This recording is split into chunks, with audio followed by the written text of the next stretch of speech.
Welcome to the Palace of Auburn Hills. The Toronto Raptors getting set to take on the Detroit Pistons as the road swing continues, interrupted by a couple nights to sleep in their own beds and opening the new practice facility. Sherm, the Raptors got their work cut out for them. Last time they played Detroit, they got off to a big lead, and as Dwayne Casey and Andy Greer have said, that's who Detroit is, what we saw at the end. Don't let the back-to-back fool you. They came roaring back late in that game. Well, they did, behind Brandon Jennings, the job he did leading that second unit, and the reality is Drummond got into foul trouble in the third quarter, and that significantly changed the complexion of how Detroit played. I think that the Raptors really have to understand that Detroit's going to play a more complete game. This is a team that can hit you from different areas. They're a tough team. I think Stan Van Gundy has got these guys playing harder consistently, and to me, when you have talent that's willing to play harder, you're going to get better results, and that's why Detroit is doing as well as they're doing this year.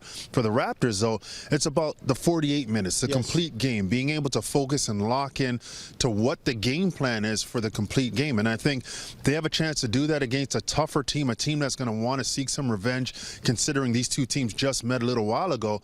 And Detroit probably feels like they let one get away. Well, 43 minutes, that's what assistant coach Andy Greer told me. We played 43 of 48. We need to play a full 48.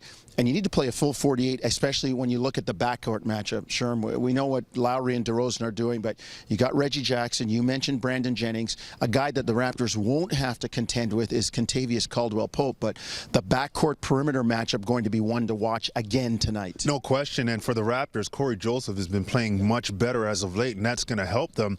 But Brandon Jennings, he's a problem. You know, Reggie Jackson does a great job screening role play, and he also can finish in terms of shooting it or getting to the basket. Stanley Johnson's a physical guy. He's one of those guys both of us like, because he'll come at you with the body, he'll go through you, he'll play that tough, gritty style of basketball, so he can be dangerous as well. And to add to the mix, they've got Tolliver who can stretch the floor as well.